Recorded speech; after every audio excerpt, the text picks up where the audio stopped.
ശരി ചേട്ടാ. ഇന്നത്തെ കാലത്ത് പലപ്പോഴും പല ആളുകളും തുറന്നു പറയാൻ മടിക്കുന്ന ഒരു വിഷയമാണ് വിവാഹേതര ബന്ധങ്ങൾ എന്നുള്ളത്. ഇന്നത്തെ കാലത്ത് എന്തുകൊണ്ടാണ് അത് അധികരിച്ചു വരുന്നത്? അതിന്റെ കാരണം, അല്ലെങ്കിൽ അത് അധികരിക്കാനുള്ള ഒരു കാരണം എന്താണ്? വിവാഹേതര ബന്ധങ്ങൾ അധികരിച്ചു വരുന്നതിൻ്റെ ഒരു പ്രധാനപ്പെട്ട കാരണം എന്ന് പറഞ്ഞാൽ പല കാരണങ്ങളുണ്ട്. അതിൽ ഏറ്റവും പ്രധാനപ്പെട്ട വില്ലൻ എന്ന് പറയുന്നത് നമ്മുടെ മാറി വരുന്നൊരു ലൈഫ് സ്റ്റൈലാണ്. നമ്മുടെ ജീവിത രീതി മാറി, എല്ലാവരും വളരെ തിരക്ക് പിടിച്ചൊരു ജീവിതത്തിലേക്ക് പോയി. ജീവിതത്തിൽ തിരക്കുകൾ കൂടുമ്പോൾ സ്വാഭാവികമായും സമ്മർദ്ദം കൂടും.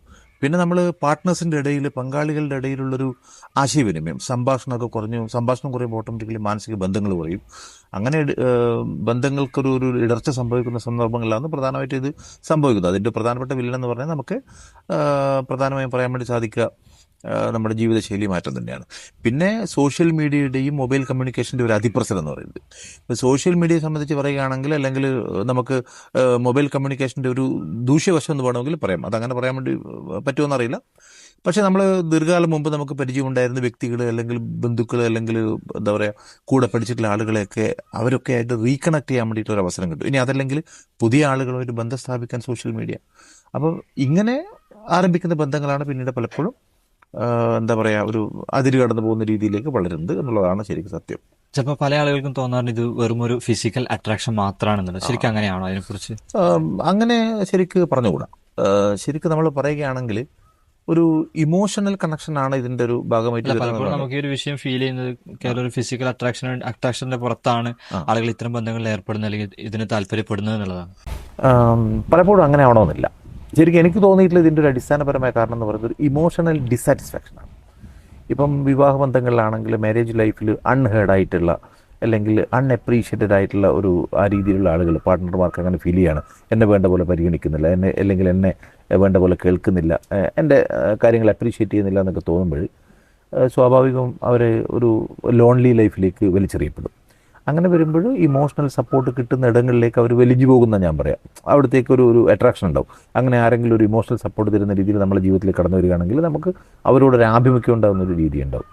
ഇത് പിന്നീട് വളർന്ന് എന്താ പറയുക, മിക്ക ബന്ധങ്ങളും ആരംഭിക്കുന്നത് സൗഹൃദങ്ങളിലാണ്. പിന്നീട് അതൊരു ഇമോഷണൽ കണക്ഷനായിട്ട് മാറും. പിന്നീട് അത് ഒരു ബോർഡർ ക്രോസ് ചെയ്ത് പോകുന്ന രീതിയിലേക്ക് ഉണ്ടാവാറുണ്ടെന്നുള്ള എനിക്ക് തോന്നി. ശരിക്കും ഇത്തരം കണക്ഷൻസ് ഉള്ള ആളുകൾക്ക് അവരുടെ ഫാമിലി ലൈഫ് ബാലൻസ് ചെയ്യാൻ കഴിയും. അത് അവരുടെ ഫാമിലി ലൈഫിനെ അത് തകർക്കല്ലേ ചെയ്യുന്നത്?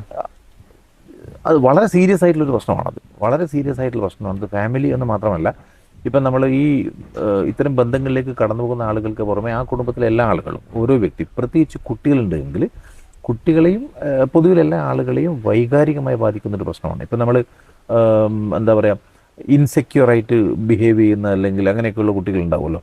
അപ്പോൾ അവരുടെയൊക്കെ ഒരു കൺഫ്യൂസ്ഡ് ആയിട്ട് പെരുമാറുന്ന കുട്ടികൾ, അല്ലെങ്കിൽ ഇൻസെക്യൂറായിട്ട് പെരുമാറുന്ന കുട്ടികൾ എന്നൊക്കെ പറഞ്ഞു കഴിഞ്ഞാൽ അവരുടെയൊക്കെ അടിസ്ഥാന പ്രശ്നം സ്വന്തം വീട്ടിൽ തന്നെ ആയിരിക്കും എന്നുള്ളതാണ്. അപ്പോൾ ഇത് സത്യത്തിൽ എന്ന് പറഞ്ഞാൽ വ്യക്തി ജീവിതത്തെയും കുടുംബജീവിതത്തെയും സാമൂഹിക ജീവിതത്തെയും വളരെ പ്രതികൂലമായിട്ട് ബാധിക്കുന്നൊരു കാര്യമാണ് ഈ വിവാഹേതര ബന്ധം എന്ന് പറയുന്നത് എന്നുള്ളതാണ് ശരി.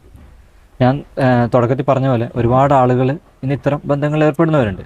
അപ്പോൾ ഇത്തരം ബന്ധങ്ങളിൽ ഏർപ്പെട്ടവരിൽ ഇതിന് താല്പര്യപ്പെടുന്ന ആളുകൾക്ക് പിന്നീട് അത് റിക്കവർ ചെയ്യാൻ കഴിയും. റിക്കവറി വലിയൊരു പ്രശ്നമാണ്. കാരണം നമ്മൾ ശരിക്കും എന്ന് പറഞ്ഞാൽ ഇത്തരം ബന്ധങ്ങളിൽ ചെന്ന് പെട്ട് കഴിഞ്ഞാൽ ആ ബന്ധത്തിൽ നിന്ന് റിക്കവർ ചെയ്ത് വരിക എന്ന് പറഞ്ഞാൽ തന്നെ വലിയ പ്രശ്നമാണ്. മിക്കവാറും പുറത്തേക്ക് വരുന്ന ആളുകൾ ആകമാനം മുറിപ്പെട്ട് പരിക്കേറ്റ് ഒരു വലിയൊരു അവസ്ഥയിലായിരിക്കും അവർ പുറത്ത് വരുന്നുണ്ടാവും. ഇനി ഇങ്ങനെ അതിൽ നിന്ന് റിക്കവർ ചെയ്ത് വന്നു കഴിഞ്ഞ് പിന്നീട് തങ്ങളുടെ വിവാഹബന്ധം സെക്യൂർ ആക്കുക എന്ന് പറഞ്ഞാൽ അതിനേക്കാളും വലിയ ടാസ്ക്കാണ്. കാരണം ആ ഘട്ടത്തിൽ മുറിവേൽക്കപ്പെട്ട രണ്ടുപേരുണ്ടാവും. ഈ ഒരു വിവാഹേതര ബന്ധത്തിന് പോയ ആളുണ്ടാവും, അതേപോലെ അയാളെ വിശ്വസിച്ച് ഐസൊലേറ്റ് ചെയ്യപ്പെട്ട, അല്ലെങ്കിൽ എന്താ പറയുക, പ്രയാസം നേരിട്ട ഒരു വ്യക്തി അവിടെ ഉണ്ടാവുമല്ലോ. പിന്നീട് അവർ തമ്മിൽ അങ്ങനെ ഒരു റിക്കവറി, അല്ലെങ്കിൽ ഒരു ഹെൽത്തി ആയിട്ടുള്ള റിലേഷൻഷിപ്പ് വേണമെങ്കിൽ എന്ന് പറഞ്ഞാൽ ഒരു തുറന്ന സത്യസന്ധമായിട്ടുള്ളൊരു ആശയവിനിമയം നടത്തുക. പിന്നെ അക്കൗണ്ടബിലിറ്റി പ്രൂവ് ചെയ്യേണ്ടി വരും. കാരണം ഇനി വീണ്ടും ഒരിക്കൽ കൂടി പോയില്ല എന്നുള്ളത് എന്താ ഉറപ്പ്, ഇങ്ങനെയുള്ള ഒരുപാട് പ്രശ്നങ്ങൾ വരും. അപ്പം ഇങ്ങനെയൊക്കെയുള്ള ഒരുപാട് പ്രശ്നങ്ങളുണ്ട്. അതിന് വേണമെങ്കിൽ സമയമെടുക്കും, വലിയ എഫേർട്സും എടുക്കും എന്നുള്ളതാണ് അതിൻ്റെ ഒരു വസ്തുത. ഇന്നൊരു ഒരുപാട് ഫാമിലീസിൽ ഇത്തരം പ്രശ്നങ്ങൾ അനുഭവിച്ചുകൊണ്ടിരിക്കുകയാണ്. അപ്പോൾ ഇത്തരം പ്രശ്നങ്ങൾ നമുക്ക് സോൾവ് ചെയ്യാൻ എന്തെങ്കിലും ചെയ്യാൻ കഴിയുമോ? എന്തെങ്കിലും? തീർച്ചയായിട്ടും ഏറ്റവും അത്യാവശ്യമായിട്ട് വേണ്ടത് എന്ന് പറഞ്ഞാൽ ഒരു കമ്മ്യൂണിക്കേഷനാണ്. നല്ല രീതിയിൽ കമ്മ്യൂണിക്കേറ്റ് ചെയ്യുമ്പോഴെന്ന് പറഞ്ഞാൽ നമുക്ക് മാനസികമായിട്ടൊരു അടുപ്പമുണ്ടാവും. അപ്പം ഏത് ബന്ധത്തിൻ്റെയും ഒരു അടിസ്ഥാനം, അല്ലെങ്കിൽ കാതൽ എന്നൊക്കെ പറയുന്നത് കമ്മ്യൂണിക്കേഷൻ തന്നെയാണ്. കമ്മ്യൂണിക്കേഷനും പിന്നെ ഷെയറിങ്ങും പങ്കുവെക്കലും ഒക്കെയാണ് ഒരു ബന്ധത്തിൻ്റെ കാതൽ എന്ന് പറയുന്നത്. അതുപോലെ ഏത് തിരക്കിനിടയിലും പരസ്പരം സമയം കണ്ടെത്താൻ വേണ്ടി സാധിക്കണം. പിന്നെ നമ്മൾ നേരിടുന്ന പ്രശ്നങ്ങൾ പരസ്പരം തുറന്നു പറയാൻ വേണ്ടി സാധിക്കണം. അതുപോലെ നമ്മളെന്താ പറയുക, ഒരു നല്ല ഹെൽത്തി ആയിട്ടുള്ള ഒരു റിലേഷൻഷിപ്പ് വെക്കുക എന്ന് പറഞ്ഞു കഴിഞ്ഞാൽ ഷെയർ ചെയ്യുക, തുറന്നു പറയുക. പിന്നെ ഏതെങ്കിലും തരത്തിലുള്ള പ്രശ്നങ്ങൾ ഉണ്ടാകുന്നുണ്ടെങ്കിൽ അത് തുടക്കത്തിലെ തന്നെ സംസാരിച്ച് പരസ്പരം സോൾവ് ചെയ്യാൻ വേണ്ടി ശ്രമിക്കുക. ഈ കാര്യങ്ങൾ ശ്രദ്ധിച്ചു കഴിഞ്ഞാൽ തന്നെ വളരെ പ്രധാനമായിട്ട് നമുക്ക് നമ്മുടെ ബന്ധത്തിന് ശക്തിപ്പെടുത്താൻ പറ്റും. പിന്നെ ഇമോഷണലി നല്ലൊരു ബോണ്ട് പരസ്പരം പങ്കാളികൾക്കിടയിൽ അല്ലെങ്കിൽ സുഹൃത്തുക്കൾക്കിടയിൽ ഏത് ബന്ധമായിക്കോട്ടെ അവരുടെ ഇടയിൽ അങ്ങനെ ഒരു ഇമോഷണൽ ബോണ്ട് ഉണ്ട് എങ്കിൽ പുറത്തുനിന്നുള്ള ഏതൊരു പ്രലോഭനത്തിനും അത്ര പെട്ടെന്ന് ബാധിക്കാൻ വേണ്ടി കഴിയില്ല എന്നുള്ളതാണ് എനിക്ക് തോന്നിയിട്ടില്ല അങ്ങനെയാണ്. ഇത്തരത്തിൽ വർദ്ധിച്ചു വരുന്ന വിവാഹേതര ബന്ധങ്ങൾ ശരിക്കൊരു സാമൂഹിക പ്രശ്നം സൃഷ്ടിക്കല്ലേ ചെയ്യുന്നത്. അപ്പോൾ അതിനെക്കുറിച്ച് തുറന്നു പറയുകയും അതുപോലെ ആരോഗ്യപരമായി നേരിടുകയും ചെയ്യേണ്ടത് നമുക്ക് അത്യാവശ്യം തന്നെയല്ലേ? തീർച്ചയായിട്ടും. അതായത് ഇത്തരം വിഷയങ്ങൾ ഉണ്ടാകുമ്പോഴെന്ന് പറഞ്ഞാൽ നമ്മൾ നേരത്തെ പറഞ്ഞതുപോലെ ശരിക്കും ആളുകൾ തുറന്നു പറയില്ല. ഇത് കമ്മ്യൂണിക്കേറ്റ് ചെയ്യില്ല. ഇത് പല വിഷയങ്ങളെയും പോലെ എന്ന് പറഞ്ഞാൽ ഇത്തരം കാര്യങ്ങൾ സംസാരിക്കുന്ന ഒരു ഉചിതമല്ല എന്നുള്ള രീതിയിലുള്ള ഒരു മൈൻഡ് സെറ്റപ്പ് അല്ലെങ്കിൽ ഒരു ഫ്രെയിം ഓഫ് മൈൻഡ് നമുക്കുണ്ടെന്നുള്ളതാണ്.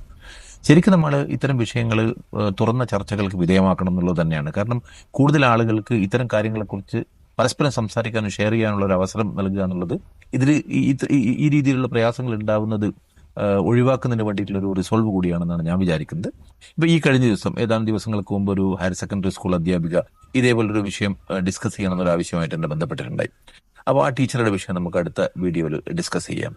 നിങ്ങൾക്ക് ഇതേക്കുറിച്ച് പറയാനുള്ള അഭിപ്രായങ്ങൾ ദയവായി കമന്റ് ബോക്സിൽ പറയാൻ മറക്കരുത്. Thank you.